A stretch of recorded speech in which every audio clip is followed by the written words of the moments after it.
Anak laki-laki tidak pernah tidur di tengah malam setiap harinya. Selalu saja merusak batu bata tetangga. Namun dia tidak melakukannya untuk mengintip, melainkan untuk bisa membaca dengan cahaya tetangga. Namun pada hari itu dia ketahuan oleh tetangga. Tetangga tidak menuntut anak laki-laki, malah mengundangnya untuk bekerja di rumah. Anak laki-laki bernama Kuang Heng.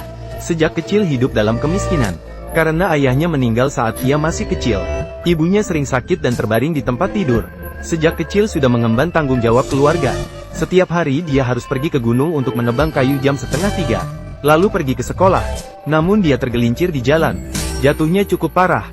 Darah segar langsung memerah di lututnya. Namun dia tidak peduli dengan rasa sakit. Dengan tersendat-sendat dia menuju sekolah. Namun akhirnya dia terlambat. Awalnya ingin masuk ke sekolah tanpa diketahui. Namun dia tetap ketahuan oleh guru. Tuan tidak tahu situasi di rumah Kuang Heng. Dia dianggap tidak bersemangat untuk maju. Pasti karena suka bermain dan malas.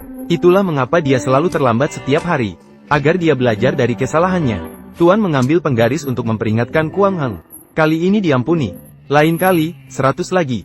Jika terlambat lagi, akan dipukul 100 kali. Jika terlambat, akan dipukul 1 sisi. Kemudian Tuan bertanya siapa yang bisa menghafal materi yang baru diajarkan. Kuang Heng berdiri dan mengatakan dia bisa. Tapi Tuan merasa dia tidak mendengarkan pelajaran. Dia pikir Kuang Heng sedang bercanda. Namun, tanpa diduga, Kuang Heng langsung mulai. Dia mengulang dengan sempurna apa yang diajarkan Tuan. Ini membuat Tuan terkejut. Tuan merasa dia memang berbakat dalam belajar.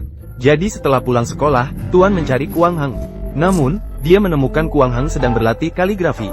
Ini membuat Tuan sangat senang. Kemudian Tuan bertanya mengapa dia tidak pulang setelah sekolah. Tuan menjawab, saya menjual kayu bakar dan pergi. Tapi Tuan merasa dia berada di kelas sepanjang hari. Waktu semakin. Di mana ada waktu untuk menjual kayu bakar? Keluarga saya miskin. Ibunya sakit lagi. Saya bangun tengah malam untuk pergi ke gunung memotong kayu bakar. Turun gunung untuk sekolah di pagi hari.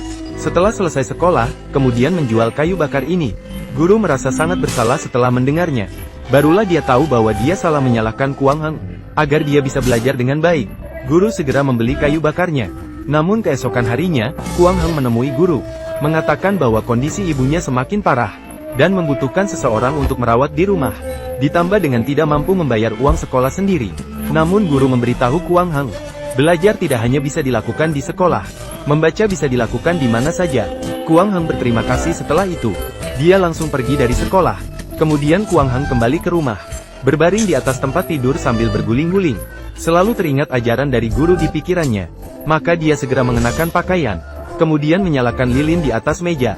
Dan mulai membaca buku. Tidak lama kemudian, lilin di meja habis terbakar. Kuang Heng ingin menyalakan lagi. Tapi tidak ada lagi lilin. Waktu terlalu sedikit. Dan tidak punya uang untuk membeli lilin. Bagaimana ini bisa dilakukan? Saat itu, Kuang Heng berbalik dan melihat. Cahaya dari rumah sebelah menyinari. Maka dengan segenap tenaga, dia menarik batu bata dari dinding. Kemudian Kuang Heng mengambil buku-buku. Dan membaca di tempat cahaya. Dengan demikian, dia mengandalkan cahaya dari sebelah. Dia terus membaca sampai ayam berkokok keesokan harinya. Kemudian dia meletakkan kembali batu bata itu. Setelah semalam tanpa tidur, dia pergi ke gunung untuk menebang kayu dengan kapak. Malam itu, dia membaca dengan tekun di bawah cahaya. Namun setelah selesai membaca hari itu, tiba-tiba dia mendapat ide. Dia pergi ke pintu tetangga sepanjang jalan. Dia melihat melalui celah pintu. Menemukan bahwa tuan rumah sebelah sedang memberi perintah kepada pelayan. Membawa buku-buku di dalam rumah keluar untuk dijemur. Namun buku-buku ini bukan miliknya. Tanpa pilihan, dia hanya bisa pulang dengan rasa enggan. Namun saat dia berbaring di atas tempat tidur, pikirannya hanya dipenuhi dengan ribuan buku tetangga.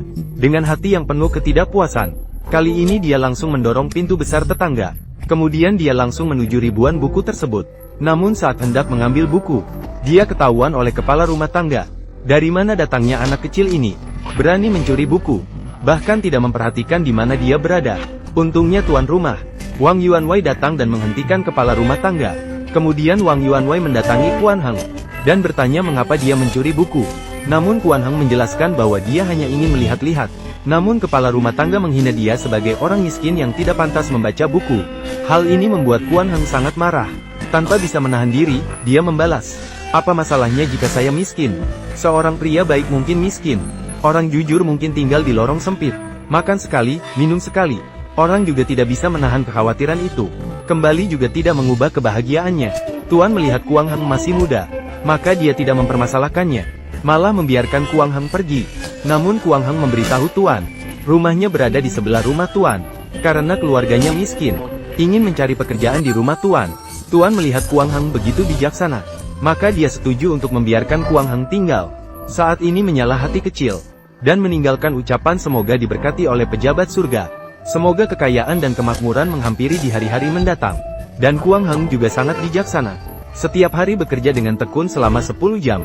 Tidak berani sedikit pun malas. Akhirnya tiba hari pembayaran gaji. Yuan Wang juga sangat murah hati, memberinya seutas uang tembaga.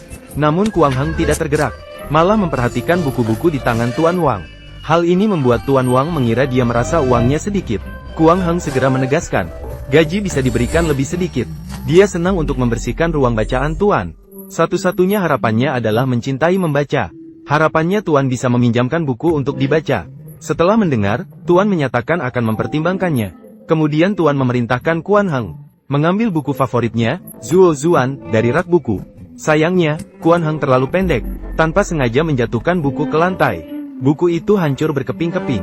Hal ini membuat Tuan sangat sedih. Kuan Heng segera meminta maaf kepada Tuan. Pada saat itu, kepala rumah tangga juga datang, mengatakan bahwa dia akan mengusir Kuan Heng. Namun, Kuan Heng yang merasa bersalah, pada malam hari, diam-diam masuk ke ruang bacaan Tuan. Keesokan harinya, Tuan datang ke ruang bacaan, menemukan bahwa buku yang rusak oleh Kuan Heng sebelumnya hilang. Maka dia bertanya kepada kepala rumah tangga tentang buku itu. Beberapa hari yang lalu saya melihat Kuan Heng berada di luar ruang bacaan dengan cara yang mencurigakan. Pasti dia yang mencurinya. Tuan Wang yang marah memerintahkan kepala rumah tangga untuk memanggil Kuan Heng. Dia ditanya apakah mencuri buku. Namun Kuan Heng hendak menjelaskan. Pelayan langsung memotongnya. Ini membuat tuan rumah mengira Kuan Heng mencuri buku. Dia langsung ingin mengirimnya ke pengadilan. Maka Kuan Heng segera mengeluarkan buku, mengatakan bahwa dia merusak buku kesayangannya. Maka dia mengambil buku itu dan merakitnya kembali. Namun tuan rumah merasa Kuan Heng hanya bermain-main. Maka dia mengusirnya keluar. Kemudian tuan rumah memerintahkan pelayan untuk mengirimkan buku kepada ahli, untuk membantunya mengikat ulang. Tidak disangka pada malam itu juga, ahli langsung mengembalikan buku tuan rumah. Para sarjana memberitahu Wang Yuanwei, buku ini diikat dengan sempurna. Salah mengira bahwa tuan rumah sedang mengujinya. Ini membuat Tuan Wang sangat terkejut. Maka setelah mengirim ahli pergi, Tuan Wang langsung pergi ke rumah Kuang Heng. Barulah dia menemukan Kuang Heng selama ini membaca dengan bantuan lilin keluarganya. Ini membuat Tuan Wang sangat bersyukur. Maka dia diundang kembali untuk bekerja di rumah. Mulai sekarang, dia akan diberikan makan 3 kali sehari secara gratis. Gajinya akan dinaikkan 2 kali lipat, dan dia bisa membaca buku di waktu luangnya. Namun pelayan rumah menemukan bahwa ada lubang di dinding rumah. Dia yakin itu adalah ulah Kuan Heng yang marah kepada tuan rumah. Maka dia sengaja merusak. Jadi pelayan hendak mencari tuan rumah. Namun dia malah bertemu dengan tuan rumah dan Kuan Heng. Maka dia segera mendekati untuk menegur Kuan Heng. Untungnya tuan rumah segera menghentikan pelayan dan memberitahu kepala rumah tangga. Mulai saat itu, dia akan menjadi pustakawan di rumah ini. Biasanya dia akan membantu merawat buku-buku di perpustakaan. Tidak ada yang boleh memerintahkan Kuan Heng untuk bekerja. Tidak ada yang boleh memerintahkan Kuan Heng untuk bekerja. Dan Kuan Heng sangat bersyukur. Untuk membalas budi tuan rumah, Kuan Heng mulai belajar dengan lebih giat. Tak lama kemudian, dia berhasil menjadi juara ujian kekaisaran. Dan akhirnya naik pangkat menjadi Perdana Menteri.